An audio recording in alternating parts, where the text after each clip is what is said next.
गोपानां सजनो सतां क्षितिभुजा सा सुपित्रो शिशुः मृत्युर्भोजपते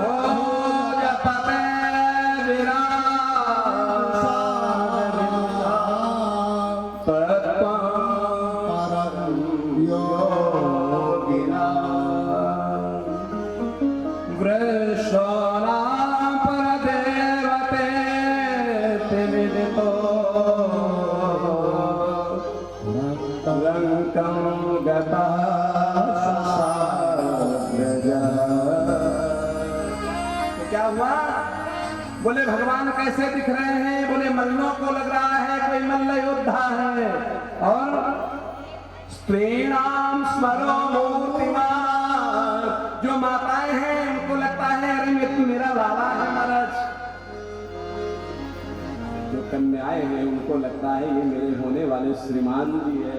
और कहा गोपानाम स्वजनो सताम क्षितिभुजाम, गोप वाले आए बोले अपना कन्हई तो है यार, अपना कन्हई तो है।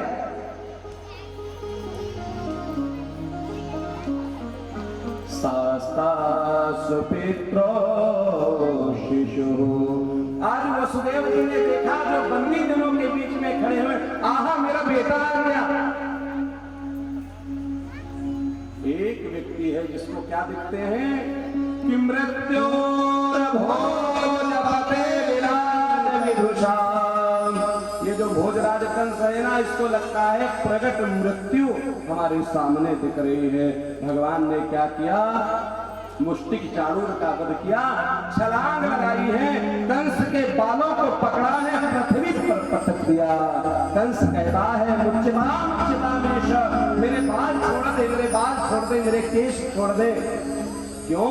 बोले पीड़ा हो रही है। भगवान कहते हैं मेरी नवव्याहता मेरी माँ जो अपने ससुराल भी नहीं पहुंची थी और तूने रथ से बाल पकड़ करके नीचे पटक दिया था, तुझे पता नहीं था बाल खींचने से पीड़ा होती है। कि जाके पावन गई बिवाई,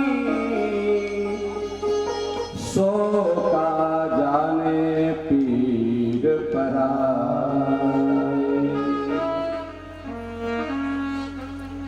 महाराज एक मुष्टिक का प्रहार कंस के मस्तक पर किया है, मस्तक फट गया, रुधिर का वमन करते हुए कंस का संहार हुआ है। बोले कंस निकंदन भगवान की जय हो। भगवान ने जाकर के अपने माता पिता को मुक्त कराया। श्रीमान उग्रसेन जी को मुक्त करा करके कंस की गद्दी पर बिठाया। आज अपने पिता से कहते हैं नंद बाबा से, बाबा आप ब्रज को प्रस्थान करो। बाबा चले गए, गोपवाल भी चले गए, कृष्ण का यज्ञोपवीत संस्कार किया गया और भगवान कृष्ण गुरुकुल आए हैं। गुरुकुल कहाँ? सांदीपनी के आश्रम में। सांदीपनी जी का बड़ा दिव्य आश्रम कहाँ है? जो महाकाल का क्षेत्र है ना, सांदीपनी जी वहीं रहते हैं और वहीं पर भगवान श्री कृष्ण का गुरुकुल हुआ करता। भगवान वहां विद्या अध्ययन करने लगे। वहां पर बड़ा दिव्य एक मित्र मिला है जिसका नाम है सुदामा। सुदामा से मित्रता हुई और भगवान 16 कलाओं से परिपूर्ण है महाराज। समस्त ज्ञानार्जन करके लौट करके आए। एक दिन अपने कक्ष में महाराज बैठे हुए थे।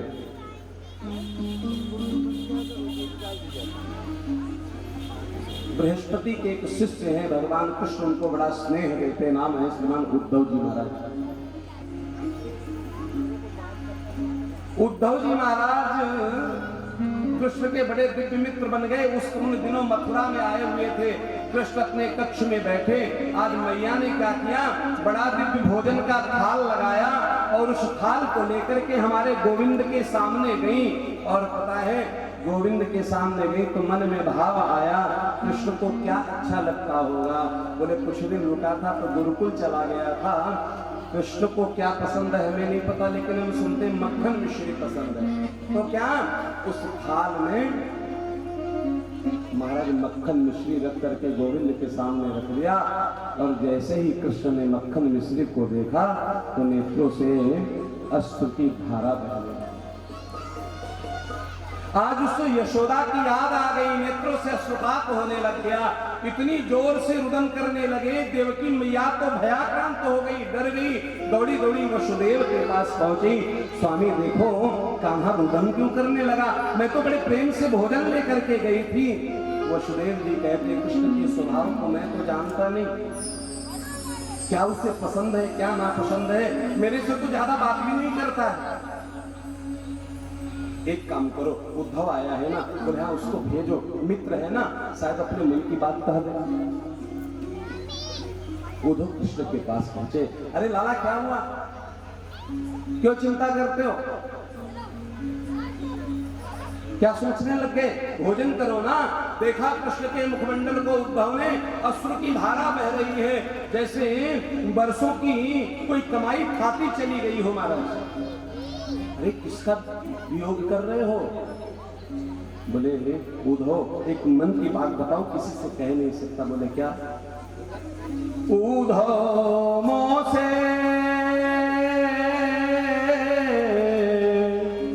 ब्रज बिसरत राही, हर्ष सुता को पावन कलरा और कुंजन की छाई, उद्धव मोसे ब्रज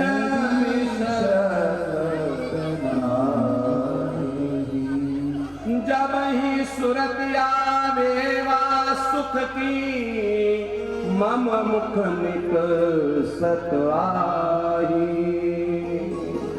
ये 56 व्यंजन मुझे अच्छे नहीं लगते, हटाओ इनको। उद्धव समझाता है कृष्ण क्या बात करते हो, वो गांव की गमार ज्वाले छूट गए पीछे, तू वसुदेव नंदन है, तू महाराज बनेगा, तू राजा बनेगा, तुझे अपना स्वरूप का ज्ञान नहीं है क्या। कृष्ण समझ गए उद्धव को ज्ञान का अहंकार है, आज तेरे उद्धव तेरे ज्ञान का मुझे शमन ही करना पड़ेगा। भगवान के सन्निकट अगर ज्ञान का भी अहंकार हो रहा है, ये भी बहुत बुरा है। और कहते हैं अज्ञानी अगर अहंकारी है तो उतना बुरा नहीं है, अगर ज्ञानी को अहंकार हो गया भगवान पहले उसी को पटकते। तू जानता है उसके बाद भी नहीं मानता। उद्धव तुम मेरे इतने नजदीक रहते हो, फिर भी मेरे भाव को नहीं समझ पाए, नहीं पढ़ पाए। अच्छा ठीक है तेरा इलाज करता हूँ, क्या तू एक बार ब्रज चला जा, और वो जो गोपियां हैं ना उनको समझा देना, अगर वो समझ गई तेरी बात तो समझ लेना कि मैं अपने आप समझ गया। उद्धव को अपना रथ दे दिया, अपनी काली कमरिया दे दी, अपना मोर मुकुट दे दिया, और महाराज ले करके उद्धव जी चल पड़े। और इधर क्या है, समस्त वृंदावन के लोग रोज मथुरा जाने वाले मार्ग पर बैठ जाते, क्योंकि कृष्ण ने कहा था जल्दी आएंगे। कृष्ण तूने परसों कहा था, आज बरसों हो गए तू आया नहीं। जैसे ही उद्धव ने यमुना को पार करके वृंदावन के परिक्षेत्र में प्रवेश किया, वैसे ही क्या देख रहे हैं, ग्वाल वालों ने देखा एक दिव्य रथ चला आ रहा है, ये रथ ही तो कृष्ण को ले गया था। अरे देखो इस पर जो बैठा है उसके कंधे पर काली कमरिया पड़ी हुई है, अरे देखो इसके मोर मुकुट भी हो न हो मेरा कृष्ण ही तो नहीं आ रहा। सब दौड़ पड़े और जब पास में पहुंचे तो देखा उद्धव जी महाराज है। अरे आप कौन, ये आपके मस्तक पर जो मुकुट विराजित है तो मेरे कान्हा का है। उद्धव जी ने बताया कि ये वास्तव में हमारे मित्र कृष्ण ने ही दिया है, और उन्होंने कहा है उनके माता पिता जी के हाल चाल ले आवे। ये नंदालय कहाँ है? इशारा कर दिया, बोले नंदालय वहीं पर है। कहाँ पर?